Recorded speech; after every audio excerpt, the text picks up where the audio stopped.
All right, welcome back to QuickBooks. So once again, we're going to be now focusing on the middle section right here in the home page, which is dealing with our customers.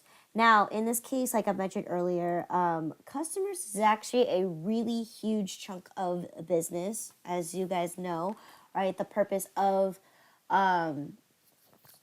building a business is to ultimately sell a product. So in this case, this chunk right here for customers is actually split into three different chapters. Chapter 2, Chapter 3, and Chapter 13.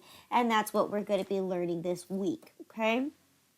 We're going to take our little section here in the middle of the home page, right? We're going to be focusing on primarily this entire section right here.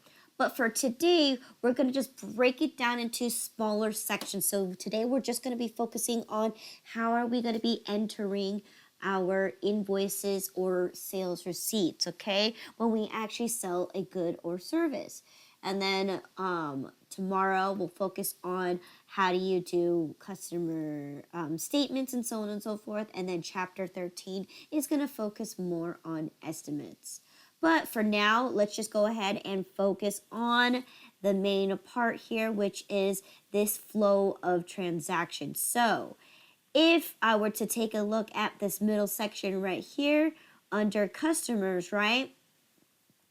If I decide to do an invoice, right? If we follow that gray bar along, you're going to end up receiving payments. And then if you keep going and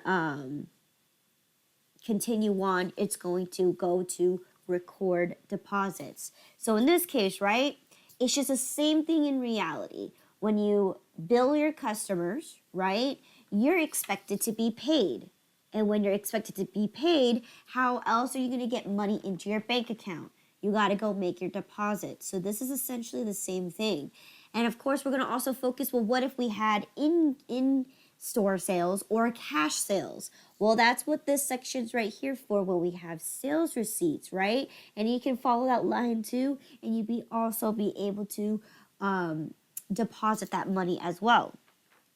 Okay, so that's the main focus of this section right here. Now, for this chapter, right, as we've mentioned before many times, in the very beginning of this chapter, we're going to be focusing on using Sales 21 QBW, okay? So once again, for this chapter, we're going to be using Sales 21, and we're going to also, again, for the next couple of weeks, I'm going to already have the program file up, okay? I already taught how to open up a portable file last week. We did 4 examples, so 4 times we did opening up a portable file. So in this case, I'm just going to go ahead and have them ready so we can get started, since Chapter 2 is actually probably the more lengthier ones compared to Chapter 3 and Chapter 13. But other than that, so let's go ahead and dive right into the chapter. All right. So first thing that we have is tracking company sales, right? I briefly went over what a sales receipt does and the difference between that and what an invoice is, okay? So this is kind of where it's very similar to what we learned in vendors, right? We have a division between our people, right? In this case, we have cash customers and we have credit customers, okay? Cash customers are going to be when your customers pay you with cash or they pay you at time of service, okay? So whether you sold the product right then and there in your store, you're going to automatically collect some kind of form of payment from them. And we are going to be using a sales receipt for that, okay? And of course, then now if we do not collect money from our customers, but we did end up selling a product or service and we end up billing our customers, then we must use an invoice. So that's going to be our credit customers are going to be where we will be recognizing them by using invoices, okay? And then we'll talk about what estimates do, okay? As this part right here is going to be more in depth in chapter 13. We'll look at what estimates, sales orders, and progress invoicing does, okay? Which allows you to, make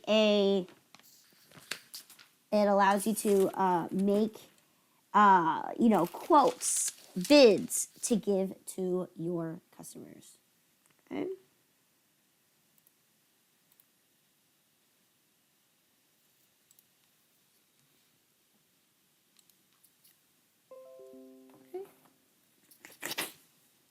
So let's go ahead and talk about the very first section here, which is going to be how to set up your customers, okay?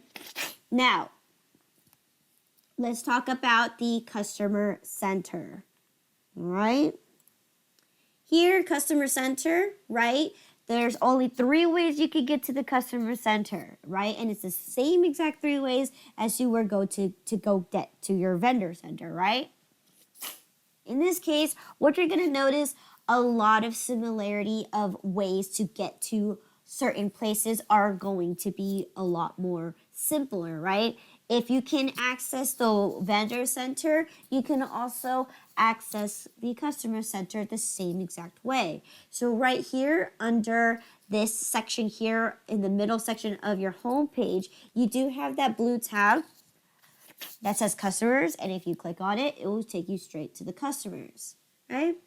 On the icon bar, by default, you should have a customer center. So let me go through this real quick. And there it is, customers, okay? That will take you to the customer center, all right? And then the third way is going to be up here. Instead of vendors, we go to customers at the top of the window, and you have your customer centers that way, okay? So let's go ahead and take a look at what my customer center looks like, okay? Same exact identical format as looking at your vendor center, except this time we're dealing with people you sell a product with. So in this case, it looks exactly the same, but the people that are on the list are going to be people that you sell your product to. So again, instead of your suppliers or people who provide services for you, these are the people that I sell products to. So again, it's going to have a list of all of the people, your customers. It's going to have their respective account balances. And if you select a particular person, so such as Maria Cruz, on the right side is going to be a quick overview about that customer as well as stuff. And it's also going to have information such as all the transactions that you dealt with between you and this customer, all right? Same formatting, just like the vendor center, right? If I want to look at particular groups of people, whether I want to see all of them or just active ones, I can go click that little drop down list right here to be able to sort my individuals, okay? And I can even sort out my transactions based, if I click on the transaction tab here, it's going to be sorted by what kind of transactions I can deal with customers with, right? So I can actually take a look at all my invoices, all my sales receipts, all my sales orders, and all my estimates, right? But that means if I'm in my customer center, that means I can also do these transactions. I can create estimates. I can process sales receipts and invoices, okay? I can even process customer statements, but yes, okay? So I have new transactions at the top, and I also, if I right-click any of them, my list of transactions expand. And I can even go down to manage transactions and be able to do those transactions as well, okay? So as we've mentioned before, right, there's only one way that you can create a customer, or in this case, 2. What it has to be, first off, you need to get to the customer center. In this case, there is no entering a new customer through the menu bar or anywhere else except for the customer center. So when I'm in my customer center, my option is right here at the top. And I can choose to either enter one customer at a time, or I can add them as a list. Okay. Now, what's the difference between a customer and a job? When we talk about job costing, right? When we actually assign a particular job to either a particular vendor or a particular employee is going to be considered a job. So for example, right? If I have 3 sales representatives, Mike, Susie, and John, right? And I get assigned to do a photo shoot for a particular person. If John decides to take that job, then that's where I can create a job title or a job for him. And again, that's what this is. This is when we assign certain customers to a particular task or a job, okay? And that's just what job costing is. But in this case, we're mainly focusing on adding a new customer, okay? So when we add our new customer, as you can see, this form looks identical to adding a vendor, except our left panel over here, right, our criteria that we have to fill in for each customer is significantly different, right? We, instead of having payments and things like that, this is a slightly little different, but that's okay. As long as we understand the concept of adding information is different, or, just filling it out as the same as, doing a vendor, then this should come easy, right? That means you're looking for particular information. Well, here you go. This is what you need to fill out a customer, and this is what you need to have to fill out a vendor, and etc., etc. Okay. So in this case, let's go ahead and add our very, very first customer here, Dr. Tim S. Fang. Okay. So that's what we're gonna do. All right. Now, once again, you do have a choice up here, right, to either type the name, or you can skip that and also type his name down below. Now, in this case, full name, he's a doctor, okay, and his name is Tim.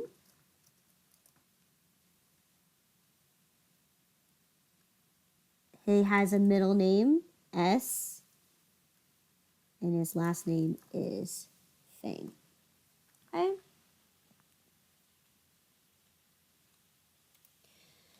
All right, so once I fill this part in, right, then it's going to automatically fill up at the top, okay? Now, can he own a company? Yes, he can, right? A customer or a vendor can also be a customer, okay? But the only difference here is that you need to note that if you are creating a person who is both a customer and a vendor, you need to make some kind of difference between them, because in this case, when we are compiling your customers, your vendors, and everybody that's in the list, right? QuickBooks is going to recognize one person and one person only. So if you have Tim S. Fang in there already, it's not going to differentiate between whether he's a customer or a vendor. You're going to have to create some kind of way. So if you want to put V for vendor or C for customer, that's what you have to do. Same thing when it comes to your employees, right? What is the chances that you have an employee that has the same exact name? Or, if you have a junior and your senior working for your company. Well, if you have a junior and senior that works at your company, there you go. You make one of them John S. Smith Jr., and then you make one John S. Smith Sr., okay?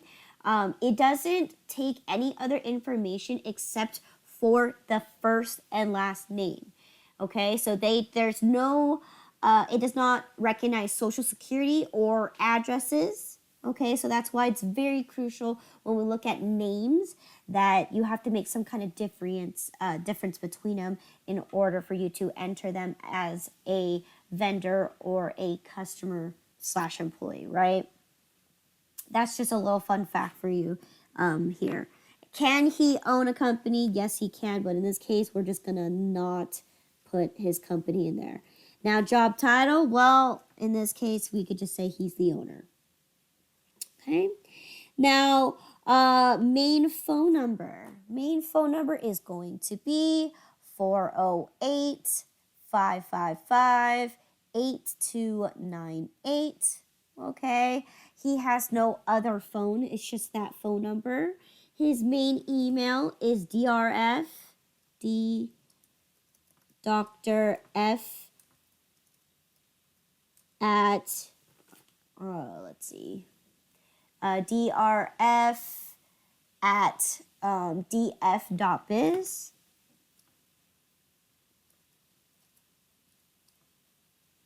Okay. And then now we're going to go ahead and add his address because that's all the information that we are given here. Now he is currently living on 300 North 1st Street. So North 1st Street. Okay. And let's see. Address is, or city and state is San Jose, California. Oops.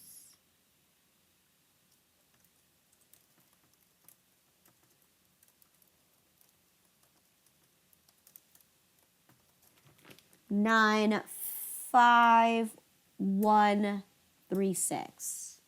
Okay. Now again, can a customer have a different shipping address? And in this case, 100% absolutely, right? What if someone decided to pay for, a photo session for a particular person? So example, right? If a father decides to pay for, their daughter's quinceañera, they can use this as well, right? They can put in their address, but say it goes to someone else. Or, if someone wants to gift something to someone else, they can do that, right? Because they're paying for a gift. So in this case, a billing address can be different to a shipping address, right? But in this case, we're going to go ahead and just copy that information over, and I can even title this. This could be ship to address number 1. Now I'm going to go ahead and click OK. Now notice this. I have this ship to drop down little menu down here.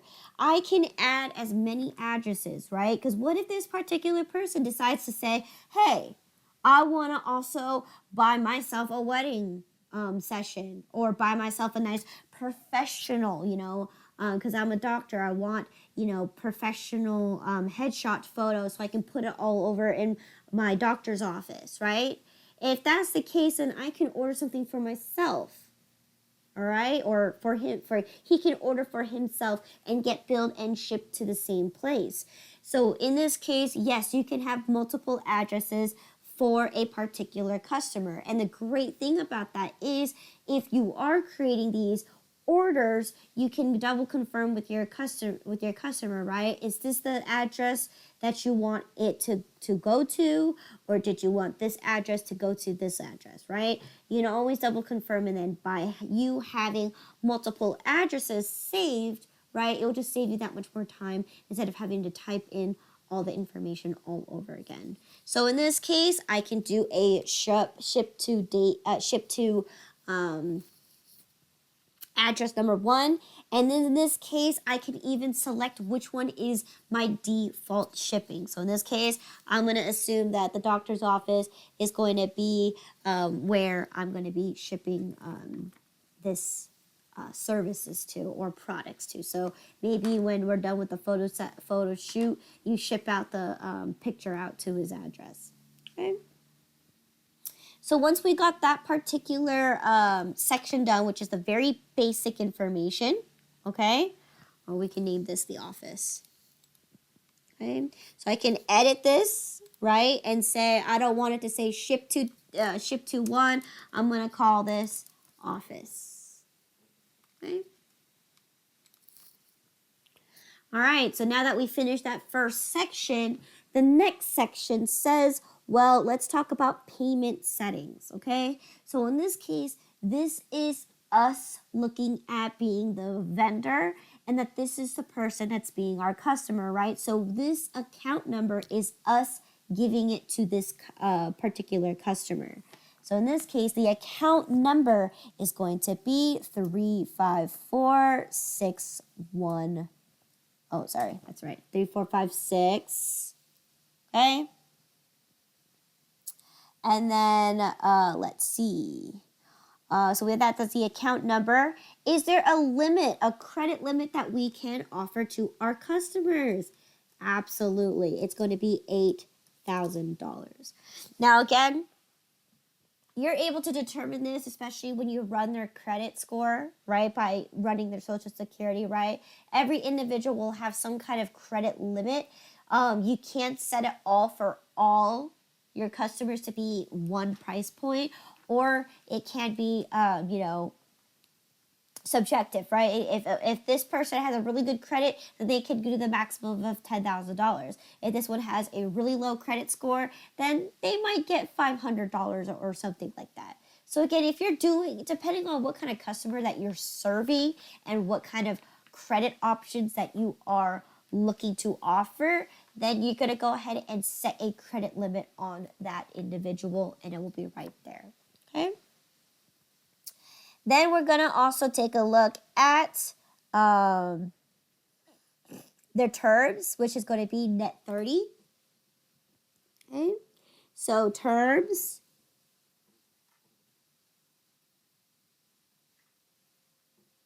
Okay. It's just going to be net 30. We're not going to give any discounts or any offerings because in this case, this customer is just a regular customer. We do not give any discounts. And preferred is going to be emailed. And then preference for payment methods. So this is where it's adding sensible data to your QuickBooks is going to be making your, QuickBooks definitely 100% more valuable. So if someone hacks this, they're going to be, breaching a lot of different people's, credit card information. They're going to have a hold of and have access to everything. So in this case, that is really why you should absolutely 100%, be able to create a password to safeguard your this file. However, it makes it that much 10 times easier to process the transaction faster because you have saved all the credit card information, okay? So this is very similar, especially when, your customers create accounts online, right? When they create accounts online, you can ask them, do you want to save this address or do you want to save this credit card? So when they come in, enter their information, for their date and when they want to get the service, they can just automatically go on the website and click and type and put in what credit card they want to use. That's the same idea here. If someone's already going to be buying your services multiple times, you don't want to have to constantly ask them for the credit card information. Unless it is your way to protect your customer, then yes, go ahead and do that. You don't need to have a credit card number on file, but it does make it that much easier to process a sales, okay?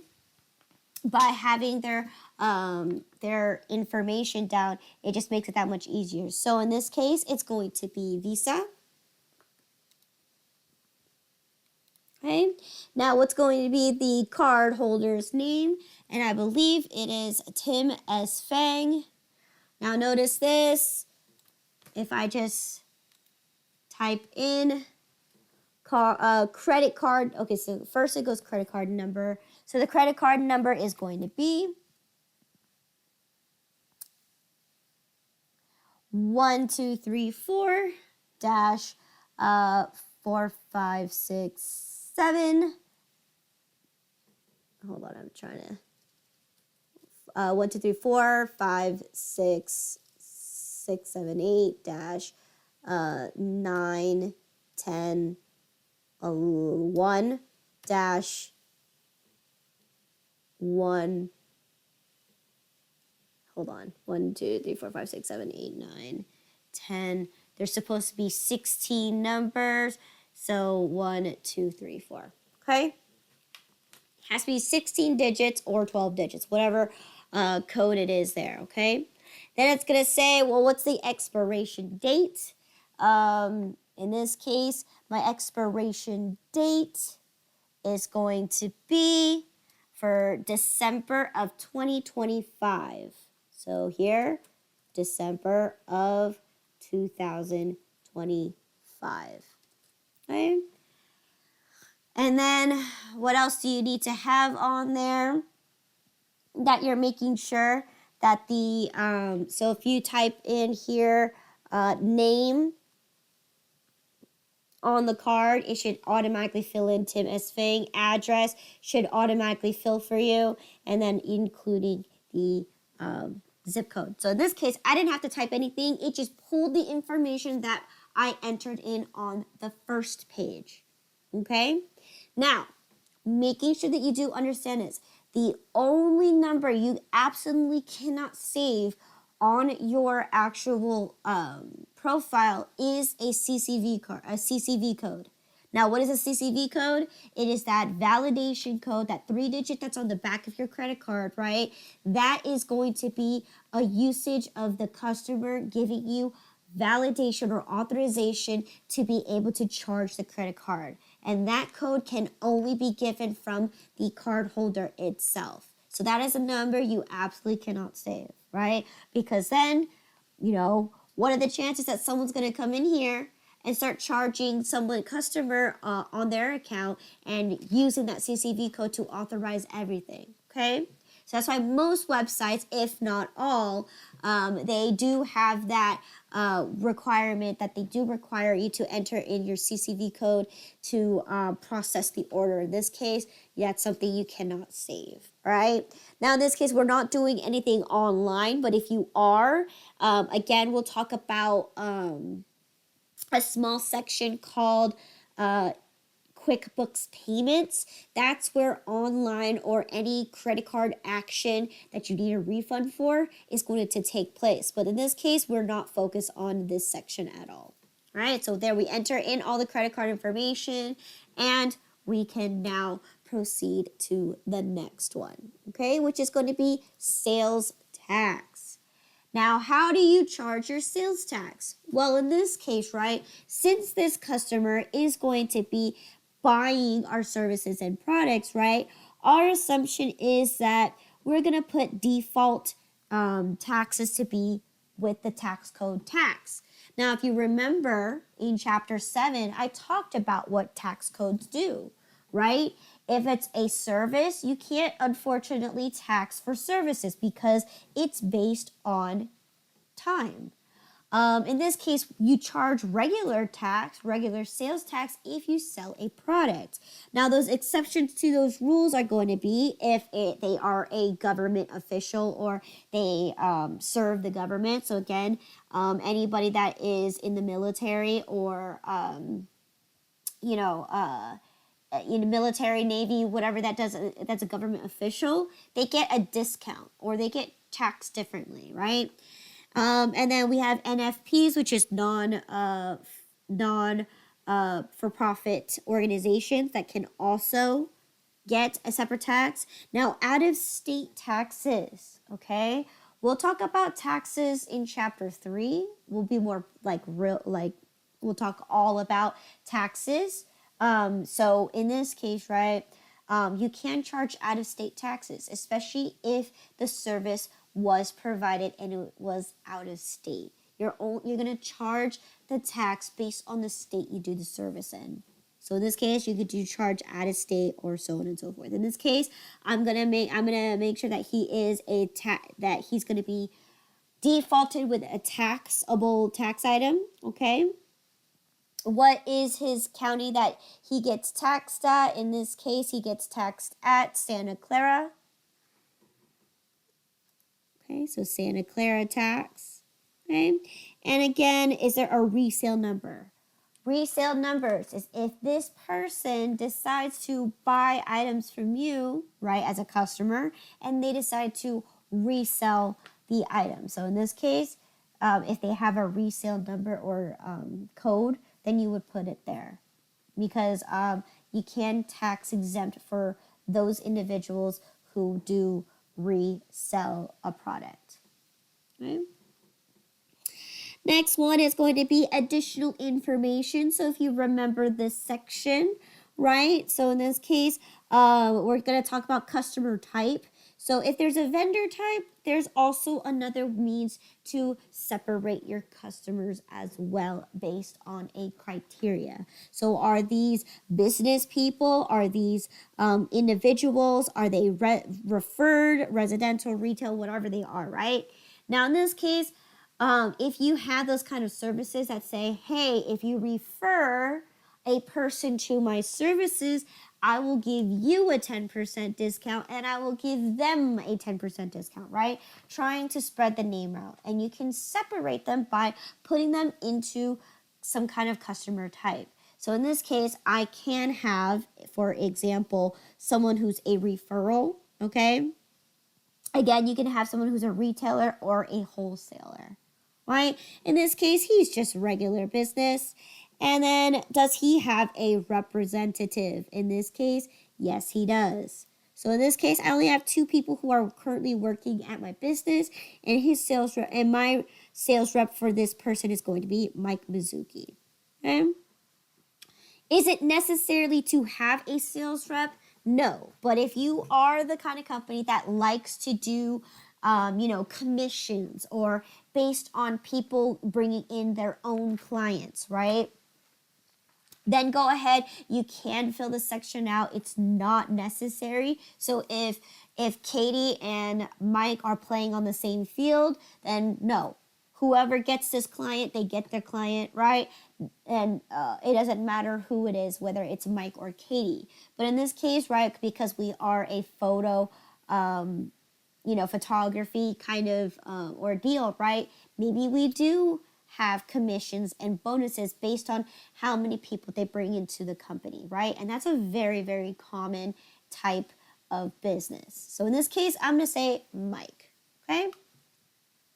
And then we get this section right here, which we talked about supposedly in chapter 7, but I did talk about in chapter 4, which is called custom fields. So if you remember here, custom fields, you can expand on any piece of information that you know about this particular individual, right?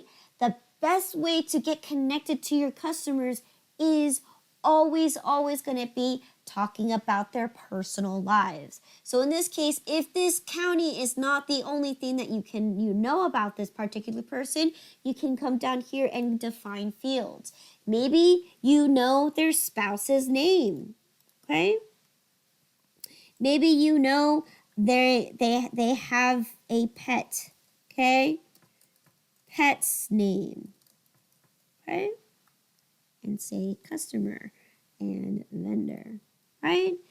Actually, maybe not vendor. Okay, so then I'm going to go ahead and click OK. And I click OK. So here it changes it. So the county is going to be Santa Clara. Okay, and let's say the spouse's name. Okay, so let me see. His name is Tim. Maybe his wife's name is Tina.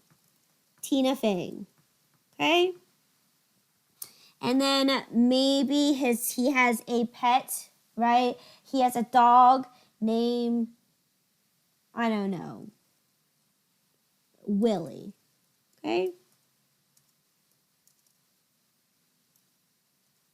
All right. So there you go. that is going to make it that much, easier to contact your customers and talk about their personal lives, because the more you know about a customer and the more you talk about their personal life, the more inclined they are to give you service. So if you know something about them and you start talking about things, right, they'll be like, wow, this vendor, this business actually knows me and cares about me. So the relationship's going to be that much better, and they're most likely going to provide or buy into your services, and so on and so forth. So again, getting extra information is very crucial. So remember, custom fields, you can only create 15, and out of the 15, each person, so whether it's customer, vendor, or employee, can each have 7 out of the 15 that you create. Okay? So once again, and then last is going to be job title or job info, which is going to be based on job costing. Okay, so once again, if it's a particular person or a particular expense that you want to push the bill forward to, or buy a personal product for this individual, that's where you will fill this particular information out. But in this case, it stops at additional information, and I can go ahead and click OK. So notice this, right? So now that I add Tim S. Fang, and it's going to be the very first thing right here, notice this. Well, my customers should be based on last name first and then first name last. So in this case, I have Tim S. Fang, right? Because that's what we typed his name in. I can edit his profile at any given time, especially when we entered his credit card information, his address. What if he decides, oh, I'm sorry, my business, I decided to buy a second office, okay? I want you to bill me at this office, right? Or my phone number has changed, or I need to update my credit card information. You can edit the information at any given time. You're not obligated to do it either, at a specific time period. You can edit the information at any given time. So I can go ahead and click on Tim S. Fang, right? And you could choose to right click, or you could go on his profile and click this little pencil icon. But in this case, this is the easiest one. You can just double click on him and his profile will pop up. All right, because it is coded as last name first and then first name after, then that's what I'm going to do here. So in this case, remember, this customer name at the very top of the window is going to be how it appears on your customer list. So I could put I could put Fang, Tim, and save this profile. Okay? And then there you go. Now he's moved from the T all the way up to F. Okay, so in this case, it is in alphabetical order, and yes, you can change the order of it, but I mean, it makes sense that things are alphabetical order. Okay, so any questions in regards to creating a new customer? No. Okay.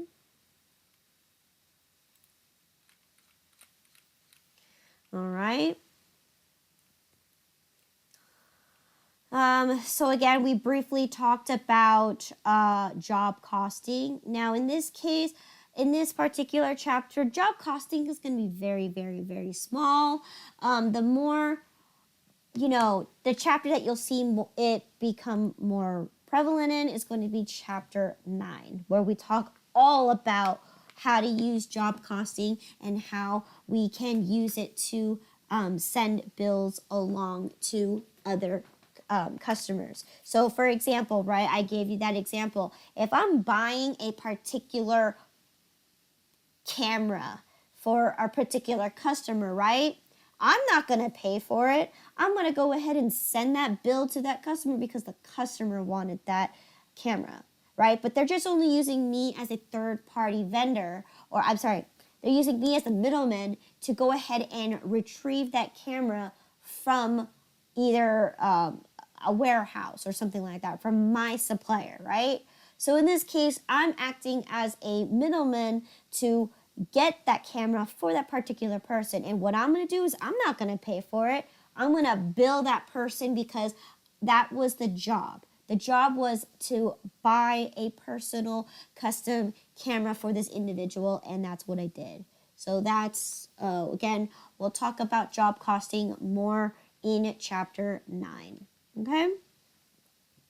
So let's go ahead and dive right into recording sales. So if you remember what I mentioned earlier in this class, we have 2 ways that we can record a sale, right? And those 2 ways is going to depend on what kind of customer we sold to, whether it's a cash customer or a credit customer.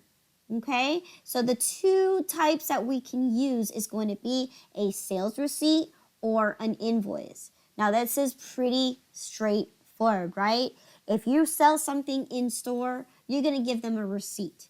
If you are billing them, you're going to send them an invoice, right? Straightforward. And that's exactly how we're going to complete this as well. So we're going to focus on the very first one, which is entering in a sales receipt, okay? So let's talk about sales receipts. Since sales receipts, right, are going to be if a customer pays at time of service. So if they go to your shop and decide to buy something in store and they pay right then and there, right, we're going to record that as a sales receipt. So right here, if you go ahead and go on your home page, it is right here, create sales receipt icon right here on your home page, okay? That's one way that you can enter in a sales receipt.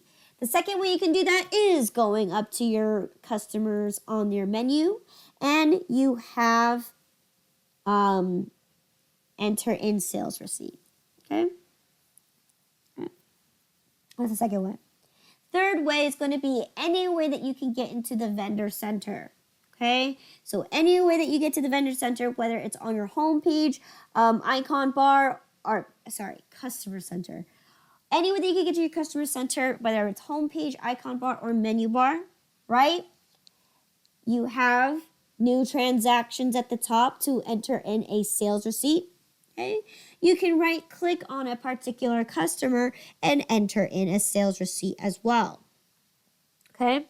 And you can even go down to the bottom, right? When you click on a particular customer, right? And you can click Manage Transactions and be able to enter in a sales receipt here, right? So that was 5 ways. The last way is going to be introducing you to the income tracker, okay? When we look at income tracker, right, we're looking at our customers. So whether you go here on your customer center or by default, it should actually be on your,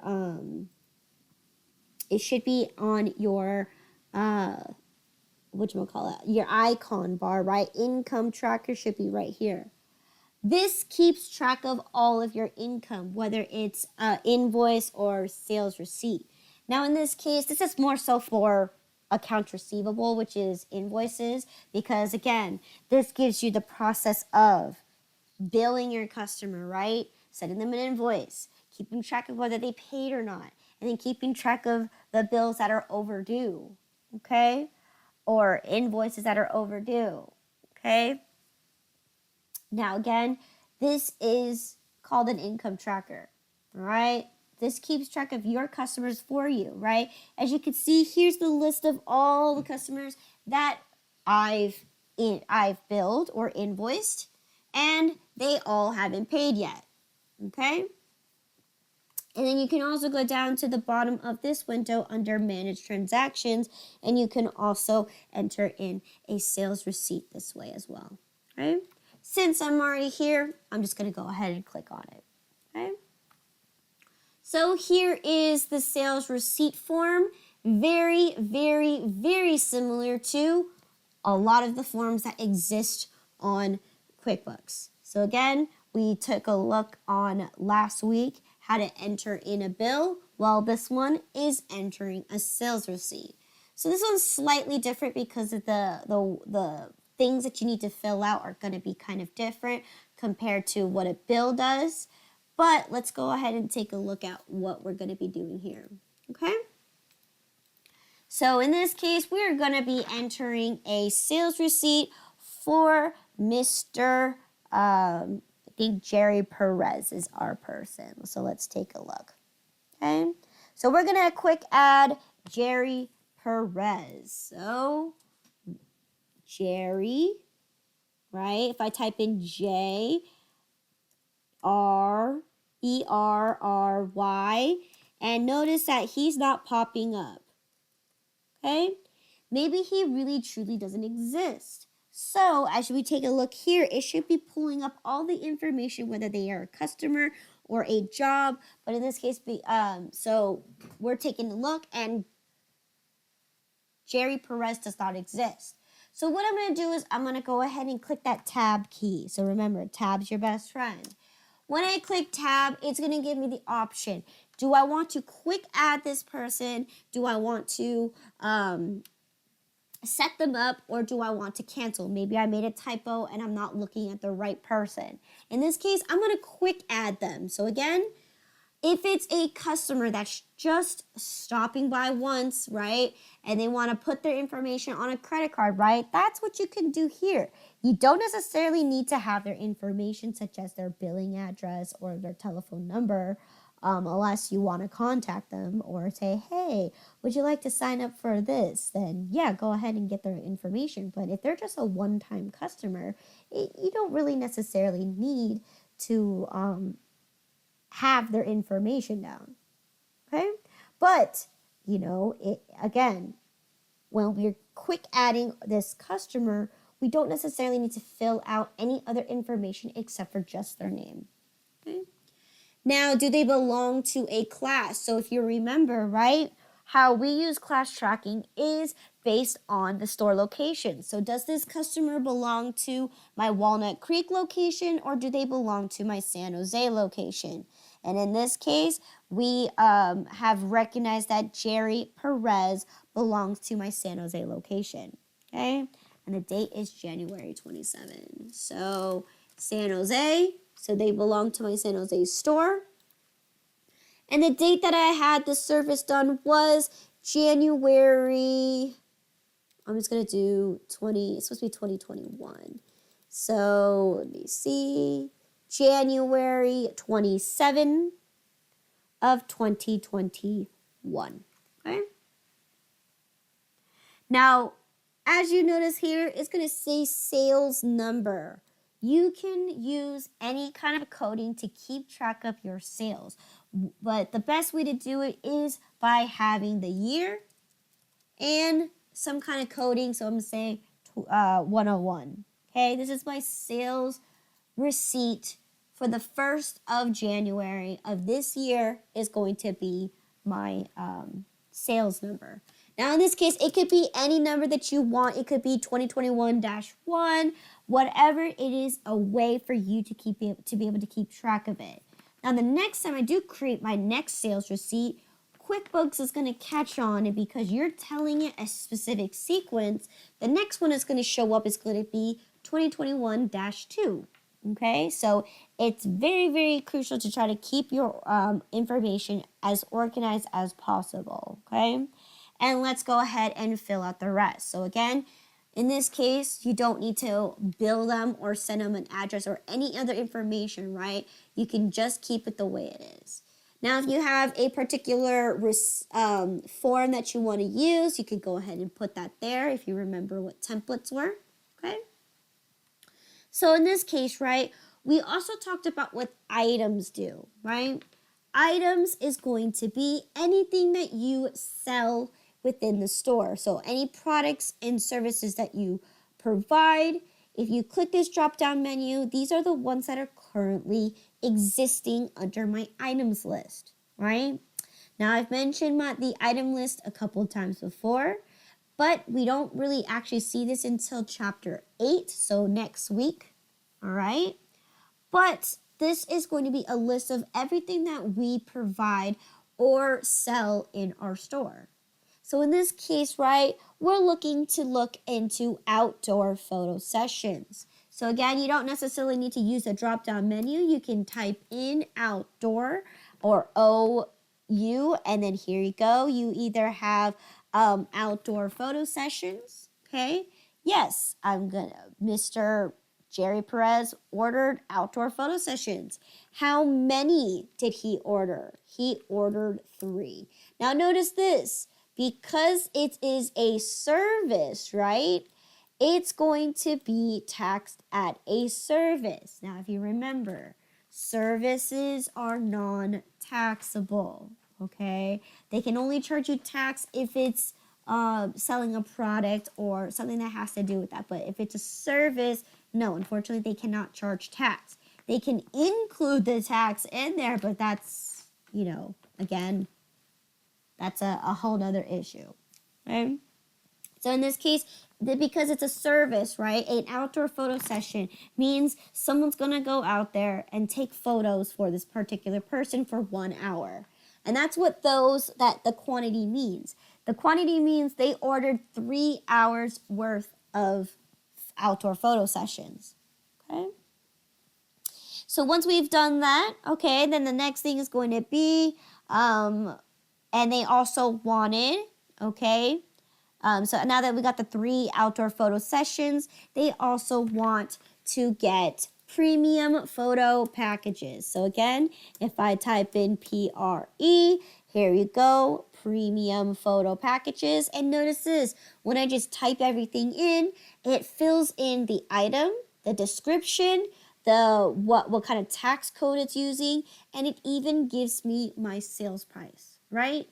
That is what we're going to talk about in chapter 8 for, is that as you could, add more information into QuickBooks, when you do use the drop-down list and then select those information, it fills it in for you a lot quicker. So instead of having to type everything in and individually, right, it already did it for you, and I already set the selling price to be $85 for a premium package. So in this case, all I gotta do is type in 2, and what you're gonna notice here is that the amount is going to be automatically calculated for you. It's took 2 times the 85 to give you a total of $170, okay?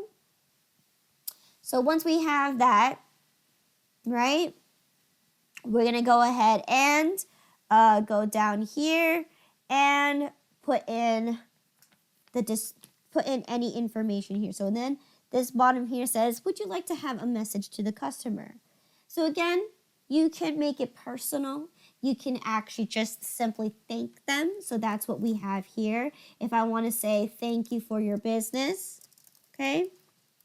Look, I already have one that's already saved. But you can also do, for example, always smile or just smile, or, something that's unique, like your company logo, right?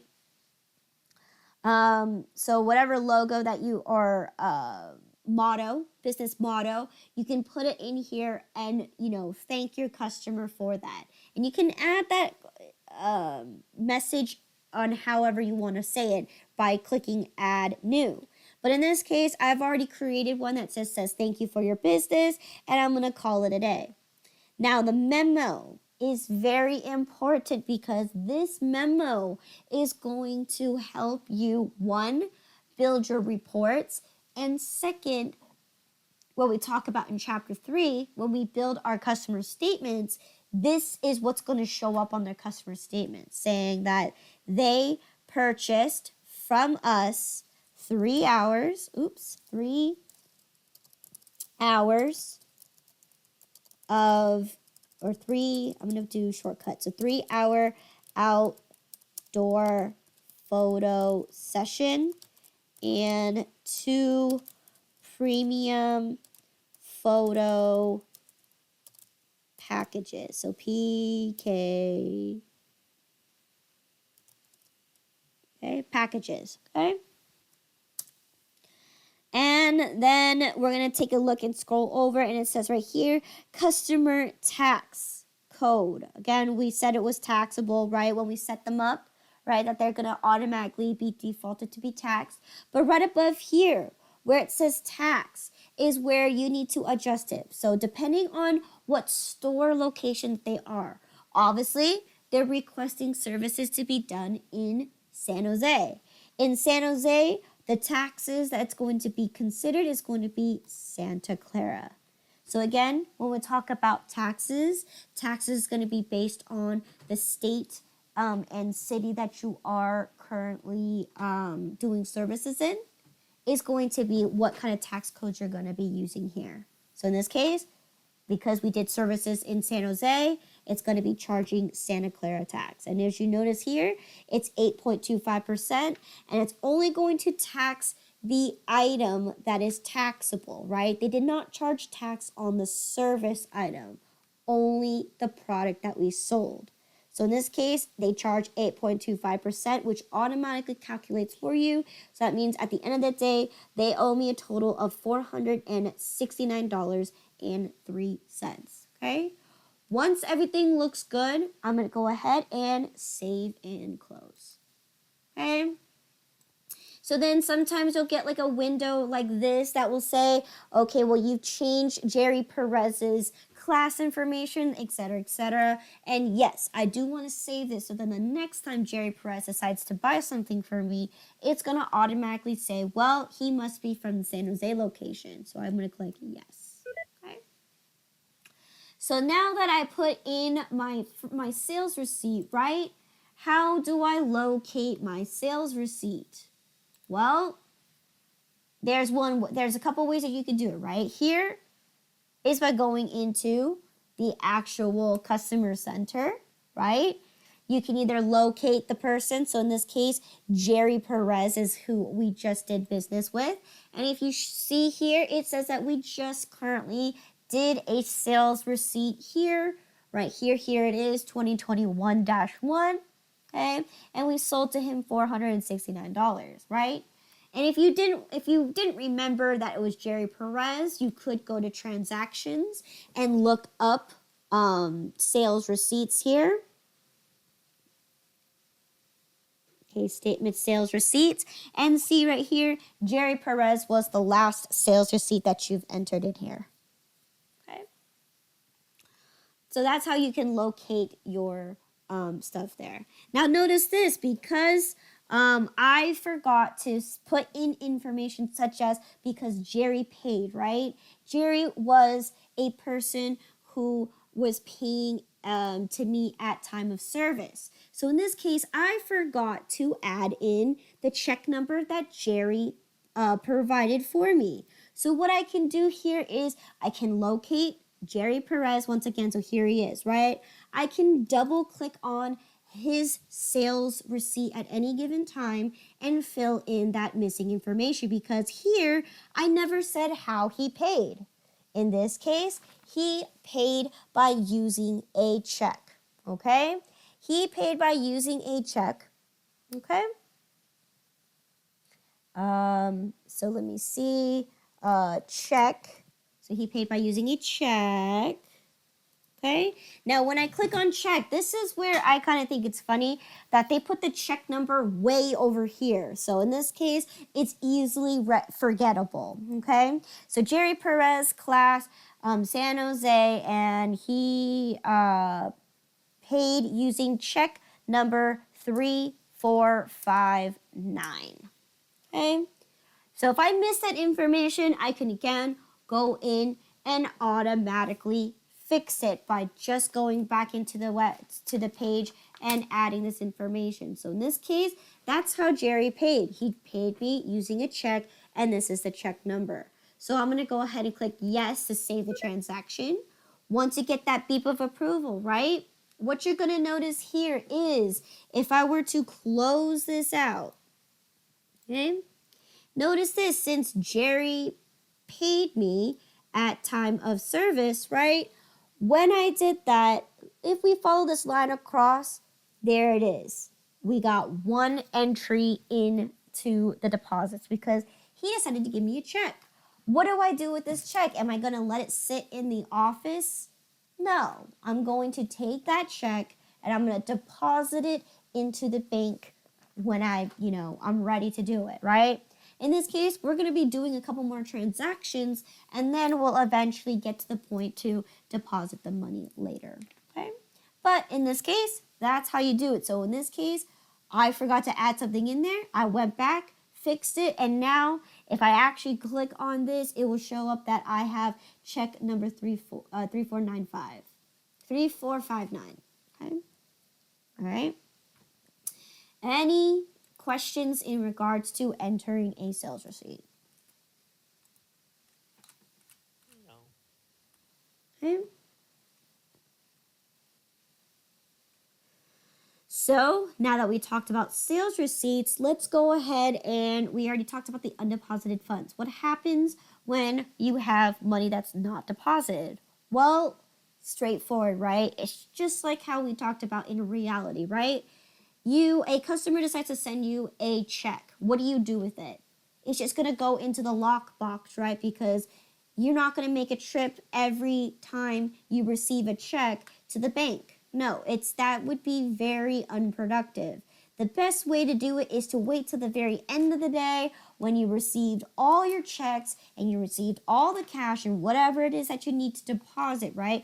Once you get a lump sum, then go to the bank and deposit all the money. Okay? In that case, that's what it does here, right? When it goes from a sales receipt to the deposits window, right? It's currently under an account called undeposited funds. And when we deposit those money, it goes to the undeposited funds to your actual checking account. So it's just a little piece of information that you do need to know when you are receiving those kind of money. Okay, but again, it's not super, it sets it up automatically for you. You don't need to set it up at all. Okay. All right, so let's go ahead and talk about how invoices are created, right? If a sales receipt is for when customers pay at time of services, whether they go to your store and they purchase something and they give you cash or a check or whatever means of form of payment that they give you, right? What if you have customers who do not pay you at time of service and decides to owe you on an account? That's where we're going to be using the invoices, okay? Invoices is where we can bill our customers for our services, okay? So again, maybe a select few, or if they want to open up an account with us. So again, those again are going to be company policies that you have to create ahead of time if you are for sure that you're going to allow customers to owe you money and what the necessary criteria that they need in order to obtain an account to owe you on. So such as running their credit score, okay? And whatever means that this individual is, gets accepted and is allowed to have an account with you and owe you money, right? Whatever agreement terms that you have, then that's where you can go ahead and assume that you're going to go ahead and bill these customers. So let's take a look at it, our first example here, where we're going to be billing our customer for the very first time. Okay? So once again, right? Now, instead of doing a sales receipt, we're going to now introduce to the create invoices. So that means when we create an invoice, the next step after that is to go ahead and receive a payment. So in this case, let's go ahead and go into the first one. Now, because I've mentioned one way to enter in an invoice, right? You can enter it through the home page right here, is going to be the same 6 ways that you can be able to enter in a sales receipt, okay? You need to know all 6 ways because on the QuickBooks certification exam, you could be given a choice to put in a specific order on how you can enter in a specific transaction. And it could be any of these ways, okay? So, again, if you can do it on the home page, you could definitely do it right here on the menu bar, okay? By going in customers, menu bar, creating invoices, right? Any way that you could do if you're in the customer center, right? We got at the top right here at new transactions, okay? And then if you're on your customer list, right click and you can create an invoice, or you can click on a particular customer and manage transactions down below, okay? And of course, the last one is going to be the income tracker, which is the most, the one where once you create a invoice, it's going to automatically place it onto that income tracker. So since I talked about that, let's go ahead and just do it straight into the income tracker, because as you can see, we currently have 2, 4, 6, 7 invoices that are currently outstanding, okay? And I'm going to go down to the bottom here, manage transactions, and I'm going to go ahead and enter in an invoice, okay? So the invoice looks almost identical to a sales receipt. The only difference between the invoice and the sales receipt is I don't have that section to collect the payment right there, right? I don't have that section where I received cash, check, Visa, credit card, or whatever it is, right? In this case, that's the only difference is I don't have that section there. But if not, it is more or less identical, okay? So let's take a look at our invoice here. We are going to be creating an invoice for Mr. Bob Mason, okay? Mr. Bob Mason belongs to the San Jose location, and once again, the date is January 27th. So again, Bob Mason does exist in our books, okay? So if I type in B-O-B, here he is, Bob Mason, right? He belongs to San Jose, okay? And the date, once again, once you change the date on the QuickBooks, it will just keep using that date until you change it again, okay? So again, if you started this today, it would take the date of the current day that you're on the QuickBooks, but you can retroactively enter in your transactions by just clicking the date. Okay, using that calendar icon is the best way to enter in a date. You can type it in, but the rule of thumb is you should definitely use that calendar. Okay. Now in this case, because this isn't my first invoice, notice this. It's telling me that my invoice is 2019-106. Obviously, I need to make changes to that because in this case, this might be my first transaction as of 2021. But in this case, it's not. Just go ahead and just change this to 2021-106. Okay. So once I have all that information in there, now I actually need to fill out the next section, which is going to be what products and services am I going to be billing Mr. Bob Mason for. So in this case, he wanted a indoor photo session. So in this case, the first thing that's on here is because I didn't change my parameters here or my template. If you wanted to use the Imagine Photography service invoice, right, it's going to change the format just the way it looks. But in this case, they want an indoor photo session.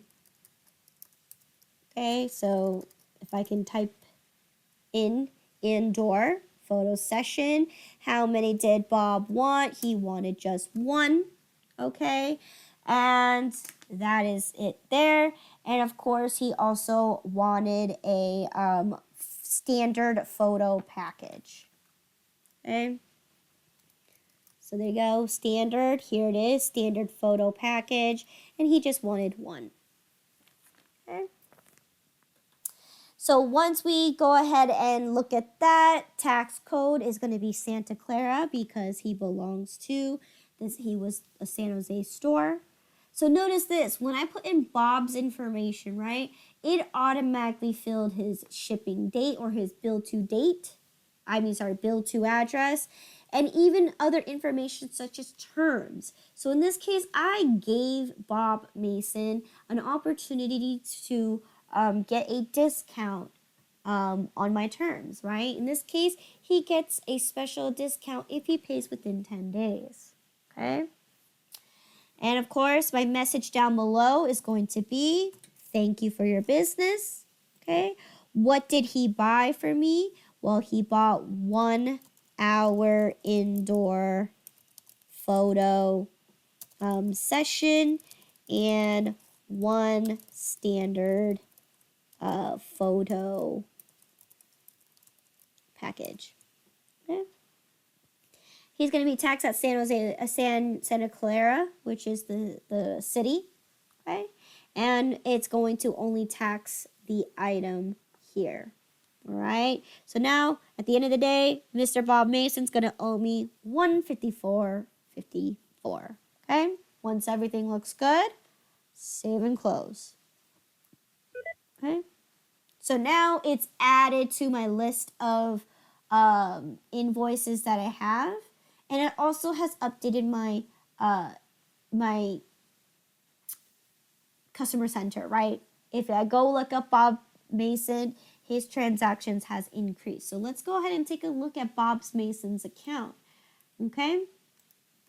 So if I go to my customer center and I click on Bob Mason, what we're going to notice is that, man, Bob Mason owes me for 3 invoices already, and I just recreated a new one. So in this case, what you're going to notice is that Bob is outstanding to me, owes me $1,332, okay? All right. So that's just adding an invoice, right? It's the same or more or less easy to do. If you know how to do one form, then you could do another form. So we already saw looking at 3 different forms, right? We saw how to do a bill. We saw how to do a sales receipt. Now an invoice is not any more difficult. Okay? Now that we have that, right?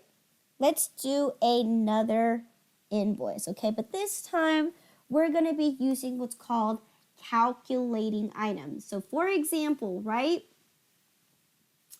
When we look at an invoice, right? And let's say we actually have like an actual sale, like an actual in-store sale. How do we put that in our invoices? Well, that's exactly what we're going to do. I'm going to show you how we do it. Okay? So let's go ahead and take another look at another invoice. Now notice this, right? The person that we're going to be doing is going to be Anderson Wedding, okay? For Wilson and Sarah, okay? So Anderson Wedding. So Anderson Wedding, Wilson, Sarah, and Michael, okay? And they belong to they belong to class San Jose once again, and it's going to be the same date, but this time notice this. This time the previous sales or the previous invoice that we did was 2021-106. Notice that every single time we make or create a new invoice, it's now starting the number over again because we told QuickBooks this is the sequence, this is the series that we want to start off on. So notice that now the next invoice is going to be 2021-107. Okay, so as you can see, this time we are creating a series or some way to keep track of our invoices. Okay. Now, once again, this time, right, let's say we actually had like an in-store sales, okay? If we had an in-store sales, right, and let's say everything in the store was 10% off or, you know, whatever, okay? So in this case, let's go ahead and list my items first, okay? So in this case, Anderson Wedding, Sarah, and Michael decided to purchase one camera, okay, one camera SR32. Okay, so the item is the camera SR7 or SR32. And how many did they buy? They bought one. Okay, and then notice this. Then the next thing that they have purchased was 3 zoom in camera lenses. Okay. Okay. So they bought that, and they bought 3, or actually they bought only 1 lens. Okay, so they bought 1 lens. So 1 super zoom in camera lens. Okay, and they bought 1. So notice this, right? My grand total right now is looking at $1,005, right? But because I said, you know what, we're going to go ahead and give them a discount. So let's just say because they bought it right now, I decided to give them a 10% discount. How do I go ahead and do that? Well, I can create what's called a discount item. And there is going to be a discount item that's already here. So I type in DISC, and notice I have 10% right here. Now, if I go ahead and click on that, notice this. This line item right here is only discounting what? It's only taking $32.50. Well, let's take a look. Is $32.50 10% of the whole entire amount or just one amount? In this case, it looks like it's only taking off the discount off of the lenses. And in this case, is that something that you want to do? Is this only a 10% discount off of just the product that you're selling, which is just the lens, or is it going to be for the entire purchase? So if it's going to be the entire purchase, unfortunately, as you notice this, what a calculating item does, which is right here, right? We put in an item and it calculated for us saying that we're going to subtract $32.50. In this case, it only calculated the discount based on the line above it. So in this case, that's not what I want. I don't want to offer the 10% discount off of just the camera lens. I want it on the entire overall purchase. So in this case, what I have to use is another calculating item called subtotal. Okay? So if you ever done this, right, look at your receipt, right? If you notice, it's going to list out all the items that you are purchasing. Then you're going to have the subtotal. Then you're going to have the tax. And then you're going to have your actual final total at the bottom. This is more or less the same idea. Okay, but in this case, what I'm doing here is I'm listing out my items one at a time, and I'm going to display it and put it on my invoice instead of put it on like a receipt. So in this case, that's exactly what I'm doing. I'm creating a subtotal. So now I have a total of $1,020, right? Which we know is before tax. Now in this case, if I want to take 10% off the entire amount, that is where I'm going to add my discount, okay, of 10%, okay?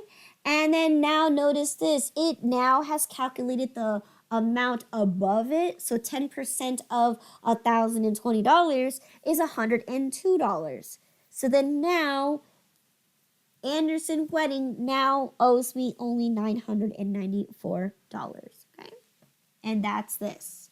Now again, using the calculating discount item, yes, if you notice that it does take the item above it, this is where if you have particular sales where certain items are discounted at a certain percentage, maybe cameras right now are 40% off and camera accessories are going to be 10% off.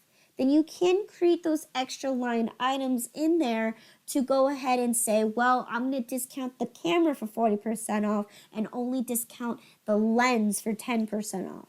Yes, and that's the same idea when you look on a receipt, right? If you have things that are on sale and things that are not on sale, that's how you are able to differentiate between them, right? If this is a full priced item, then you leave it alone. If this is a discounted item, then you just go ahead and calculate that discount right then and there. But there you go. And now Anderson Wedding owes me significantly less. And I can go ahead and say, thank you for your business. Okay. And I can say that they bought one camera and one lens. Okay. And I can also say 10% discount. Okay. All right. Because they're San Jose, they get charged Santa Clara tax. So once everything looks good, then I can go ahead and save and close. Okay. Any questions on how to enter in invoices, but this time entering invoices with calculating items? Any questions?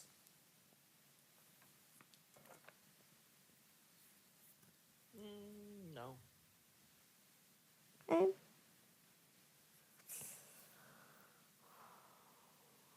So, any other questions?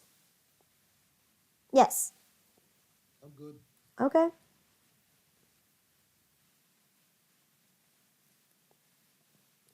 So there's a small section that allows you to attach any extra documents to a particular file. So if you notice at the top of the invoice, you do have that paper clip that allows you to attach a file. You can attach a written sales form on there or a estimate form. You can attach it on there. That's just that section right there that's talking about that you can attach information on a particular form. Okay. And then the next section I'm going to talk about is going to be the open invoice report. Now, I've mentioned this many times to you guys before, right? It depends on what position you are in the company, but for any reason that you want to look at an actual report that states the amount of invoices that you currently are outstanding, then you're going to do what's called an open invoice report. Now, so that's going to be at the very top of the window. You go to reports, and this is going to be under customers and receivables, okay? And then you got the open invoices, okay?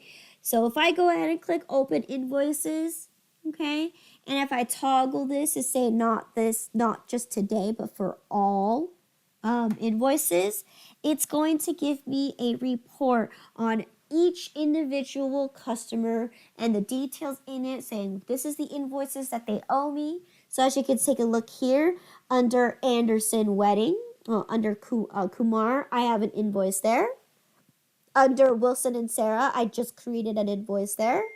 Right? Under Cruz Maria, which owes me 3 different invoices, right? And so on and so forth. Even Bob Mason, right, has 3 invoices. So this gives you a report and it shows you basically a synopsis of what your overall invoices that you've created and what people owe you, right? Because these are open invoices. These are not closed invoices that people paid off. This is what they currently owe you. And you have the grand total of people owe you in total of $5,718, okay? Now, again, this is where you can just print this out so then you can do your report at the end of the month saying, well, because the last transaction we entered was January 27, I can say, well, this is the amount that people owe me for the month of January, okay? Now, again, this is just looking at a report. But if I use my income tracker, okay, you can get the same information by looking at the income tracker. The only difference between that and an income tracker, see, you got the same $5,718, right? The only difference between the income tracker and a report is you're actually able to enter in transactions using the income tracker. So this again gives you an overview of what people owe you and who owes you. Okay, you can enter in transactions where a report is standard. It's just information on a spreadsheet or information that's just on a piece of paper, right? You can't really add any transactions in there. It's just a written report about your information. In this case, I cannot screenshot or take a picture of this because this is not a report. This doesn't even look like a report. This just gives me a table and saying this is how much people owe you, this is how many bills, invoices are overdue, and etc., etc. And this is how much people paid you. In this case, I had people pay me 0. Okay. Again, so that's the difference between a report and using the income tracker. One of them is just a list of all the transactions. This one, you're able to add your transactions directly into your income tracker. Okay. So, right now, I think I'm going to call break here. Okay. Any questions in regards to what we learned today or up to this point? No. Okay. All right. So when we come back, we're going to go ahead and take a look at how we're going to be